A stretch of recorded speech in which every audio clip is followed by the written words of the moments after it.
ವೀಕ್ಷಕರೆಲ್ಲರಿಗೂ ನಮಸ್ಕಾರ. ನಾನು ಗಿರೀಶ್ ನಾಗೇಶ್ ಪ್ರಭು. ನಮ್ಮ ಗಿರಿನಾಗಾಸ್ ಕಿಚನ್ ಯೂಟ್ಯೂಬ್ ಚಾನಲ್ಗೆ ನಿಮ್ಮೆಲ್ಲರಿಗೂ ಸ್ವಾಗತ ಮಾಡ್ತಾ ಇದ್ದೇನೆ. ಇವತ್ತು ನಮ್ಮ ಮಂಗಳೂರು ಸ್ಟೈಲ್ GSB ಸ್ಟೈಲಿಯ ಕ್ಯಾಬೇಜ್ ಅಂಬಟ್ ಎನ್ನುವ ಒಂದು ಖಾದ್ಯವನ್ನು ಮಾಡಿ ತೋರಿಸ್ತಾ ಇದ್ದೇನೆ. ಅದಕ್ಕೆ ಒಂದು 1/4 kg ಕ್ಯಾಬೇಜನ್ನು ಹೆಚ್ಚಿಕೊಂಡಿಟ್ಟಿದ್ದೇನೆ. 100 ಗ್ರಾಮ್ನಷ್ಟು ತೊಗರಿಬೇಳೆ ತಗೊಂಡಿದ್ದೇನೆ. ಮಸಾಲೆ ರುಬ್ಬಲಿಕ್ಕೆ ಕಾಯಿ ತುರಿ, ಒಂದು 7-8 ಮೆಣಸಿನಕಾಯಿ, ಸ್ವಲ್ಪ ಹುಣಸೆಹಣ್ಣು ತಗೊಂಡಿದ್ದೇನೆ. ಈಗ ಗ್ಯಾಸಿನ ಮೇಲೆ ಕುಕ್ಕರ್ ಇಟ್ಟು ಅದಕ್ಕೆ ನೆನೆಸಿಕೊಂಡಿಟ್ಟ ತೊಗರಿಬೇಳೆಯನ್ನು ಹಾಕಿ 1-2-3 ವಿಷಲ್ ತೆಗೆದು ಚೆನ್ನಾಗಿ ಬೇಯಿಸಿಟ್ಕೊಳ್ಳಿ. ಈಗ ರುಬ್ಬಲಿಕ್ಕೆ ಮಸಾಲವನ್ನು ಮಿಕ್ಸಿಗೆ ಹಾಕಿ ಅದನ್ನು ಚೆನ್ನಾಗಿ ನುಣ್ಣಗೆ ರುಬ್ಬಿಕೊಳ್ಳಿ. ಒಳ್ಳೆ ಫೈನ್ ಪೇಸ್ಟ್ ಆಗಬೇಕು, ಆವಾಗ ರುಚಿ ಬರುತ್ತೆ ಖಾದ್ಯಕ್ಕೆ. ಈಗ ಒಂದು ಪಾತ್ರೆಯಲ್ಲಿ ನೀರನ್ನು ತಗೊಂಡು ಅದನ್ನು ಕುದಿ ಬರಲಿಕ್ಕೆ ಬಿಡಿ. ಈಗ ಕುದಿ ಬಂದಿದೆ.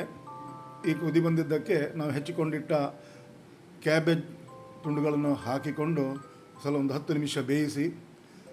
ಇದನ್ನು ಬೇಯಿಸುವಾಗ ಬೇಕಾದರೆ ನೀವು ಆಲೂಗಡ್ಡೆ ಹಾಕ್ಬೋದು. ನನ್ನ ಹತ್ರ ಬೇಯಿಸಿದ ಆಲೂಗಡ್ಡೆ ಇದ್ದ ಕಾರಣ ನಾನು ಬೇಯಿಸಿದ ಆಲೂಗಡ್ಡೆಯನ್ನು ಹಾಕ್ಕೊಂಡು ಒಂದು ಸಣ್ಣ ಮಿಕ್ಸ್ ಕೊಟ್ಟಿದ್ದೇನೆ. ಈಗ ಕುದಿ ಬಂದ ನಂತರ ನಾವು ಇದಕ್ಕೆ ಮೊದಲಿಗೆ ಬೇಯಿಸಿಕೊಂಡಿಟ್ಟ ತೊಗರಿಬೇಳೆಯನ್ನು ಸೇರಿಸಿಕೊಂಡು ಇದನ್ನು ಚೆನ್ನಾಗಿ ಮಿಕ್ಸ್ ಮಾಡಬೇಕು. ಮಿಕ್ಸ್ ಮಾಡಿ ಆದ ನಂತರ ಇದಕ್ಕೆ ನಾವು ರುಬ್ಬಿಕೊಂಡಿಟ್ಟ ಕೆಂಪು ಮಸಾಲೆಯನ್ನು ಸೇರಿಸಿಕೊಂಡು ಇದನ್ನು ಚೆನ್ನಾಗಿ ಮಿಕ್ಸ್ ಮಾಡಿದ ನಂತರ ಇದಕ್ಕೆ ರುಚಿಗೆ ತಕ್ಕಷ್ಟು ಉಪ್ಪನ್ನು ಸೇರಿಸ್ಕೊಳ್ಬೇಕು.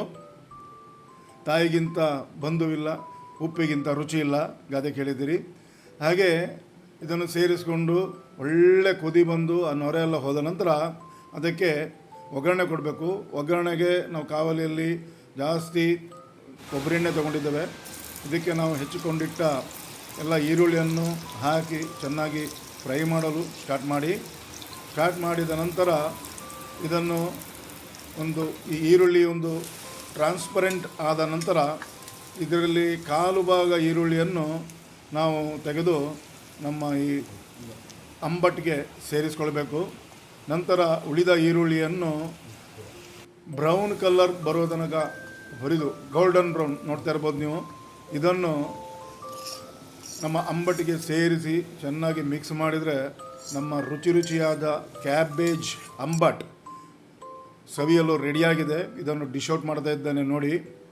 ದಯವಿಟ್ಟು ಈ ವಿಡಿಯೋವನ್ನು ಮಾಡಿಕೊಂಡು ತಿನ್ಕೊಂಡು ಇದನ್ನು ಸಬ್ಸ್ಕ್ರೈಬ್ ಹಾಗೂ ಶೇರ್ ಮಾಡಬೇಕಾಗಿ ಕೇಳ್ಕೊತೇನೆ, ಲೈಕ್ ಮಾಡಬೇಕಾಗಿ ಕೇಳ್ಕೊತೇನೆ. ನಮಸ್ಕಾರ.